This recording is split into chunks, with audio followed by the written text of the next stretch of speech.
Good morning, everyone. Thank you, Paulette. That was lovely.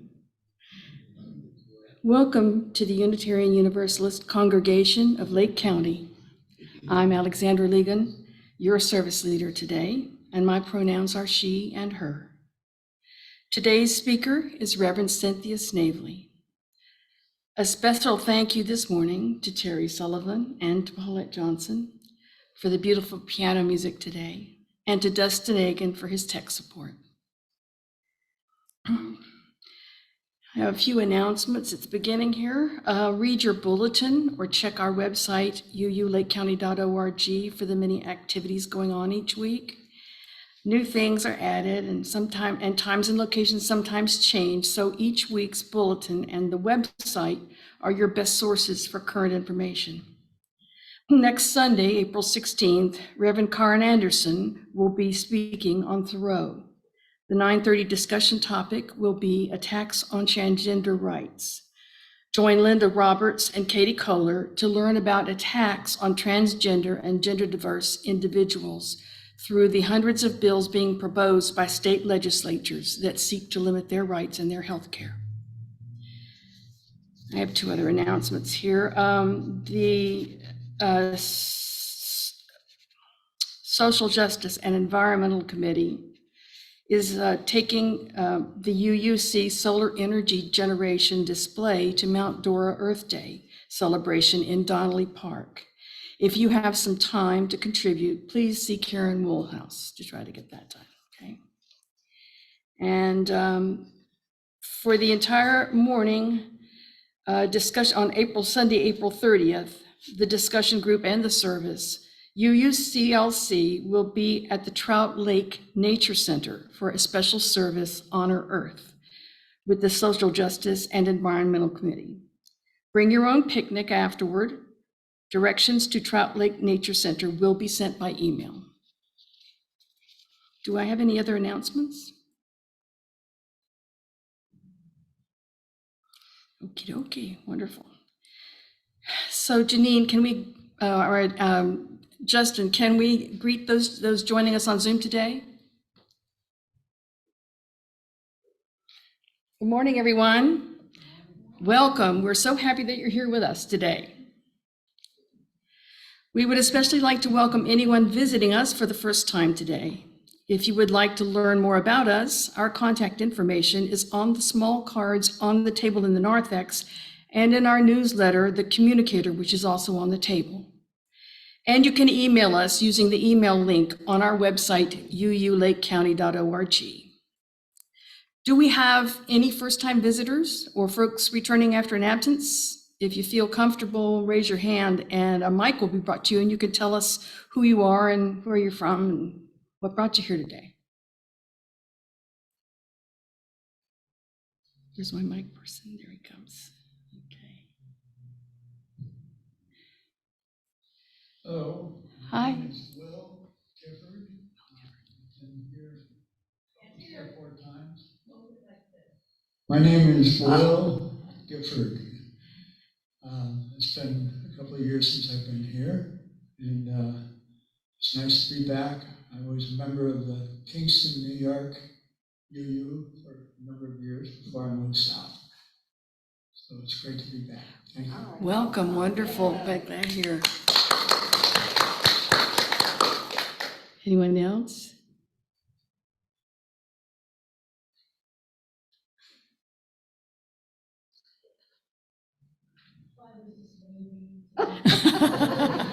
Okay. Okie doke. No one else? Okay, great. Thank you. Thank you all. We're happy to have you with us again today. We hope to see you again. Our opening words are from the 20th century Italian poet and literary critic Diego Valeri. You who have an eye for miracles, regard the bud now appearing on the bare branch of the frail young tree. It's a mere dot, a nothing, but already it is a flower, already a fruit, already its own death and resurrection.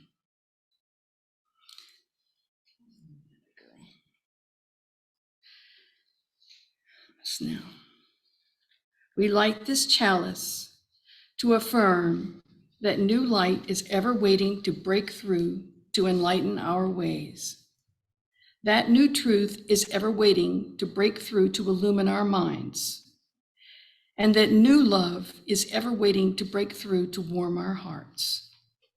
May we be open to this light and to the rich possibilities that it brings us.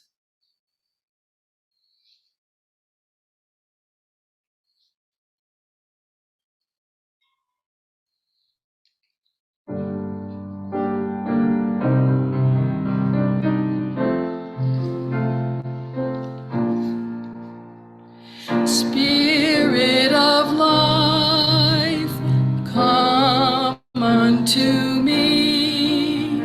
Sing in my heart all the stirrings of compassion. Blow in the wind, rise in the sea, move in the hand, giving life the shape of justice. Roots hold me close, wings set me free. Spirit of life, come to me, come to me.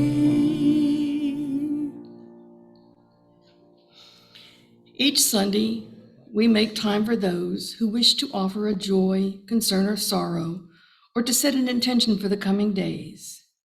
If you would like to take part in our stone ritual, I invite you now to come in silence, to place a stone or stones in the sand at either of the two stations, one in the front and one in the back. Following this time, anyone who has a joy, concern, or intention that you wish to share aloud with the congregation, please raise your hand and someone will bring you the mic.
Keeping in mind all that has been shared and spoken, let's take a moment to reflect on those we hold in mind.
Now let's say together our congregational covenant. Love is the spirit of this church, and through service we live our principles. This is our great covenant, to dwell together in peace, to seek the truth in love, and to help one another. Our interlude today is the story of one particular ancient, dying and rising god, Osiris.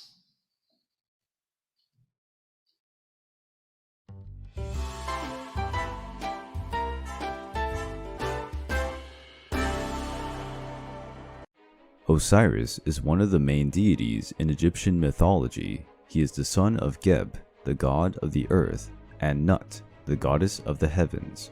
Osiris is considered the first pharaoh in Egypt. On his throne, the god was revered by gods and mortals. Osiris was considered a wise and benevolent sovereign, loved by all. He taught the arts of weaving, music, agriculture to the Egyptian people. His reign was a period of enormous prosperity in Egypt. Having established laws that should be followed by all, Osiris is considered to have initiated the civilizing process of Egypt. Osiris was worshipped as the god of fertility, for, thanks to the god, the people of Egypt thrived in the fertile banks of the Nile. The queen of the great pharaoh was the goddess Isis, who helped her husband rule and made the kingdom prosper. The god was considered a deity whose mission in the world was to install order. But Osiris had a brother, Seth, who was a chaotic god, opposed to Osiris. Seth wanted to usurp his brother's throne and devised a plan to kill him. Osiris was deceived by his brother's trap. The god ended up trapped in a coffin, which was later thrown into the Nile River. Isis rescued her husband's body, which irritated Seth. He cut up Osiris's body and scattered his 14 pieces throughout Egypt. Each place where a piece of Osiris was hidden became a sacred location. His wife gathered most of the pieces, and Anubis embalmed the body of Osiris, transforming this god into the very first mummy. Through a magical ritual, the goddess brought her husband back to life, but he was no longer the same. Osiris rose as the god of the world of the dead. The kingdom of Osiris was known as Duat. In their kingdom, newcomers were judged in the Hall of Two Truths, where their hearts were weighted. On one side, Anubis placed a feather of Mat, the goddess of justice, and on the other, the heart. If the heart was heavier than the feather, because of the sins committed, it would be thrown at Ammit, the devouring monster. If the heart weighed no more than the feather, the deceased was taken to Osiris for the final judgment. Aided by 42 judges, the god of the dead judged the new subjects. When approved by Osiris, the newcomer had access to the field of reeds, a kind of Egyptian paradise. Horus, the falcon-headed god, was Osiris's main son, with his wife Isis. Horus reigned over the earth in place of his father, who had left for the underworld.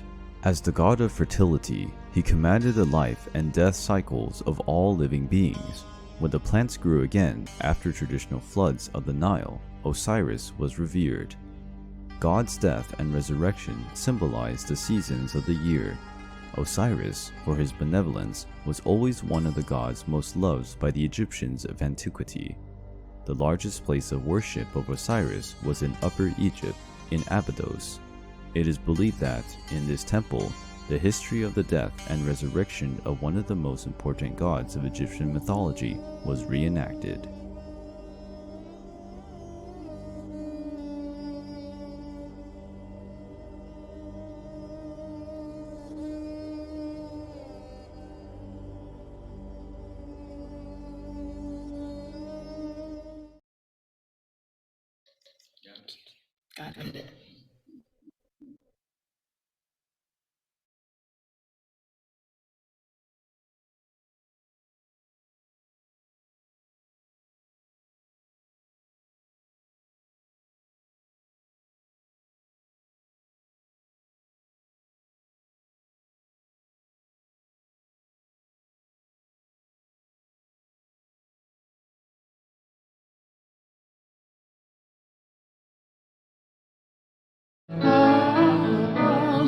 Hallelujah, our triumphant hope.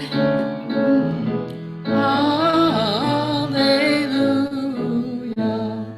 who is and triumphs high. Hallelujah, sing ye heavens and earth reply. Hallelujah. Love's redeeming work is done. Alleluia. Fought the fight, the battle won. Alleluia. Death in vain forbids him rise. Alleluia. Christ has opened paradise. Alleluia. Hearts are strong and voices sing. Alleluia. Where, O death, is now thy sting? Alleluia. As he died his truth to say. Alleluia. Where thy victory, O grave? Alleluia.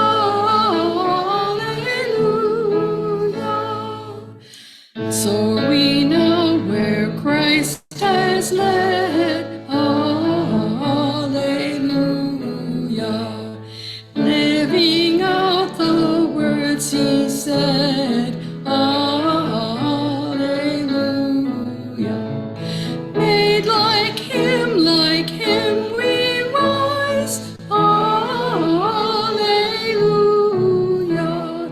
Ours the cross, the grave, the skies. Alleluia.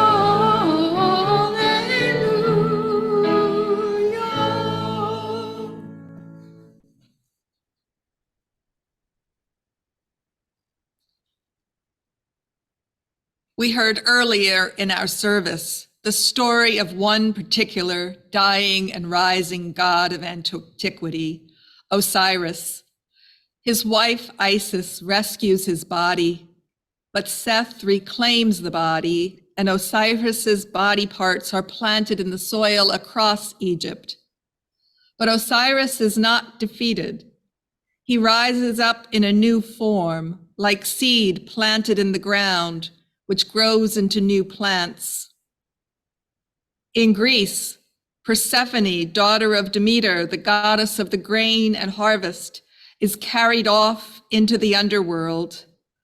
After her mother rescues her, she must return to the underworld for a part of every year, because while there she has eaten pomegranate seeds. Osiris and Persephone are rescued or reclaimed by one who loves them. For Osiris, his wife, for Persephone, her mother. Osiris becomes judge of the dead, weighing their hearts. Adherents of the Eleusinian mysteries believed their devotion to Persephone and Demeter would grant them life after death. These grain gods and goddesses became associated with the dead. Seed buried in the earth grows into new life. It is understandable that people hope that the same might happen for their dead. But how does Jesus, a Jewish rabbi, end up in this pantheon of grain gods and goddesses, of these dying and rising gods. I have an idea. What was one of the most significant aspects of Jesus' ministry? His sitting down to eat with people that in general no other Jewish religious teacher would eat with. People who had sold themselves out to the oppressor, collecting taxes for Rome. People who sold themselves as prostitutes. One of the most significant parts of Jesus' ministry was these meals. He was willing to companion those whom others rejected. The root words of companion are with and bread. A companion is someone with whom one eats. Jesus cared about people whom others dismissed. He sat down and ate with them. Bell Hooks, in her book, All About Love, writes, pressed in therapy to describe my household of origin in terms of whether it was loving or not, I painfully admitted that I did not feel loved in our household, but that I did feel cared for. And outside my household of origin, I felt genuinely loved by individual family members, like my grandfather. This experience of genuine love, a combination of care, commitment, trust, knowledge, responsibility, and respect, nurtured my wounded spirit and enabled me to survive acts of lovelessness. The New Testament scholar Norman Perrin says, the central feature of the message of Jesus is then the challenge of the forgiveness of sins and the offer of the possibility of a new kind of relationship with God and with one's fellow persons. This was symbolized by a table fellowship which celebrated the present joy and anticipated the future consummation. A table fellowship of such gladness that it survived the crucifixion and provided the focal point for the community life of the early Christians, and was the most direct link between the community and the pre-Easter fellowship of Jesus and his disciples. If you will, this was a meal that offered people who had not had it before genuine love, a combination of care, commitment, trust, knowledge, responsibility, and respect that could nurture the wounded spirit and enable one to survive acts of lovelessness. But what happens when the provider of such longed for, such needed love is brutally executed by the state? Apparently, what happens is that those who have experienced such love find that it is still there. They actually kept seeing Jesus amongst them. The earliest stories of Jesus' resurrection are not stories of an empty tomb and a physical raising up of his body, but of his followers experiencing his presence after his death. In Paul's first letter to the Corinthians, he writes, he appeared to Cephas and then to the 12. After that, he appeared to more than 500 of the brothers and sisters at the same time, most of whom are still living, though some have fallen asleep. Then he appeared to James, then to all the apostles. And last of all, he appeared to me also as to one abnormally born. Abnormally born because the appearance to Paul came so much later in time than the other appearances, and to one who was not one of the original disciples of Jesus. The stories in the Gospels we in the stories in the Gospels, we learn that in some of these appearances, Jesus was recognized when he broke and blessed bread, or was recognized and then broke bread. From Luke chapter 24, as they approached the village to which they were going, Jesus continued on as if he were going further, but they urged him strongly, "Stay with us, for it is nearly evening. The day is almost over." So he went in to stay with them. When he was at the table with them, he took bread, gave thanks, broke it, and began to give it to them. Then their eyes were opened, and they recognized him. From John chapter 21, Jesus said to them, "Come and have breakfast." None of the disciples dared ask him, "Who are you?" They knew it was the Lord. Jesus came, took the bread, and gave it to them, and did the same with the fish. The early Christians believed Jesus was still with them even after his death. Some of them even said that they saw him in a room, with them on the road, with them on a beach. Sometimes they knew it was him, and it was confirmed to them that it was him when he took the role of host at a meal and gave them food. I can see how once Paul began preaching the Christian message to the Gentiles, the stories of Jesus began to be conflated with the stories of the grain gods, the dying and rising gods that the Gentiles knew from common traditions. Love is an important part of those stories. Isis's love is what brings her husband Osiris back to his living worshipers. Demeter's love is what brings her daughter Persephone back in the Eleusinian mysteries. And a gift of bread is a sign of loving care.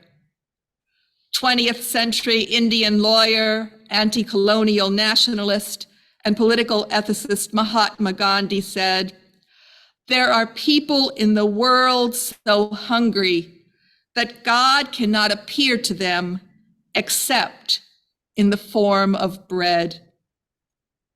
Whether one is physically hungry for food or hungry for love or both, sharing food with someone who offers you care, commitment, trust, knowledge, responsibility, and respect, genuine love can staunch that hunger.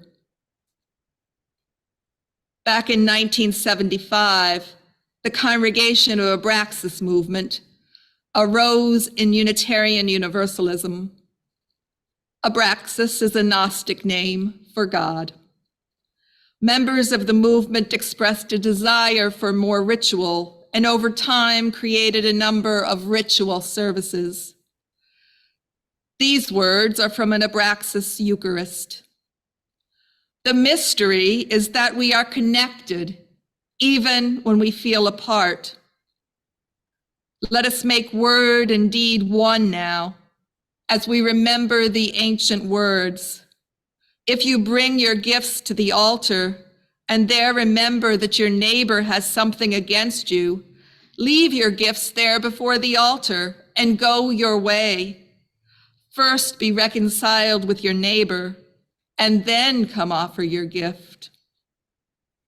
We look to the future, a future to be made, a church whose creed is truth, whose worship is love, a society full of industry, wisdom, and the poetry of life, a state with unity among all, with freedom for each, a church without tyranny, a society without want, a state without oppression, a world without war.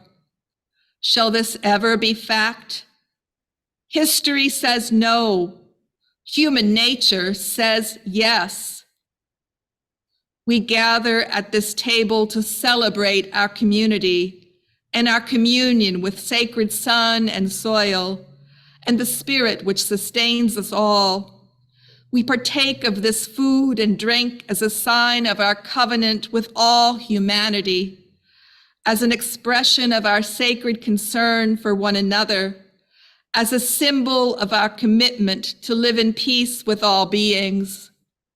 We are invited to feed one another as a model for feeding the world. As you share the bread, say to your neighbor, we are all one body.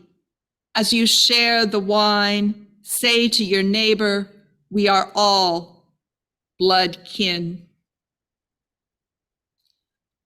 As I was thinking about bread and love, I thought of some of the Pennsylvania neighbors of my childhood, the Moravians, and their love feasts.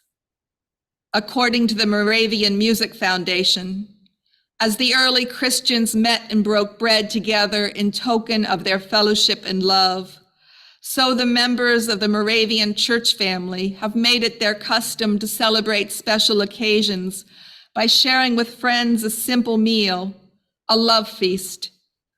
The name of the service is a literal translation of the New Testament word agape, a love feast, not to be confused with Holy Communion, seeks to remove social barriers and strengthen the spirit of unity and goodwill among all people. That I knew, but I didn't know the next part of what is written on the Foundation's webpage. The first love feast was served in Germany on August 13th, 1727, following the renewal of the Moravian Church. Moravians, officially called Unitas Fratrum, or Unity of the Brethren, are spiritual descendants of the Czech reformer Jan Hus, who was martyred in 1415.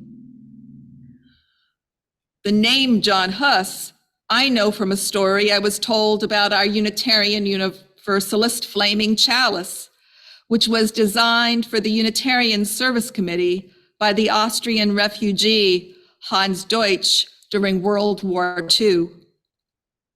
The story goes that John Huss was a Catholic priest who did such heretical things as preach in the vernacular so that the people could understand, and give all of the people the bread and the wine at a time when usually the wine was reserved only for the priests. For these heresies, he was burned at the stake, and he is said to have made a word play on his name Huss, which means goose. He is said to have said, you can cook this goose, but from the ashes a beautiful swan will arise. Huss's followers began to wear on their cloaks the symbol of a chalice, which Huss had given to all people, with a flame for his martyrdom. It was suggested to me that Hans Deutsch may have thought that a fitting symbol to gift to the Unitarian Service Committee, which was a new organization back then and had been created to assist Eastern Europeans fleeing Nazi persecution. A jug of wine, a loaf of bread, and thou. But who is that thou? A human lover? Osiris? Persephone? Jesus? God? I don't care which way you answer. The theme is always love. Some words from our closing hymn. When our hearts are wintry, grieving, or in pain, love's touch can call us back to life again. Love is come again, like wheat that springeth green.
For those who see the eternal story of new spring and life beginning anew, may you breathe deeply of a season of promise and hope. For all who are experiencing despair or hopelessness this Easter, may you find in the darkness or depression a doorway to light and warmth that offers you freedom. For all of us, together we can do what no one isolated person can do. Rolling the heavy stone aside reminds us that we are far more powerful than we ever could be on our own. Our offering of strong hands to help, our prayers made real. Let us begin again to love. As we extinguish the chalice, please stand as you are comfortable and recite these words on the screen. Then we will sing Weave together as we extend loving energy to our neighbors.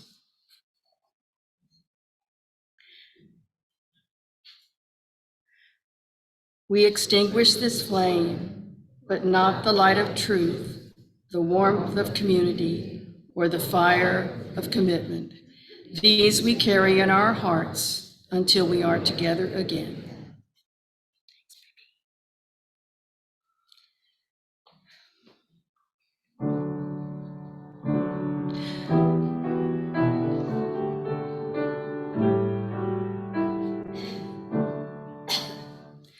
Weave, weave, weave us together. Weave us together in unity and love. Weave, weave, weave us together. Weave us together, together in love. Everyone is invited to join us for refreshments in the social hall.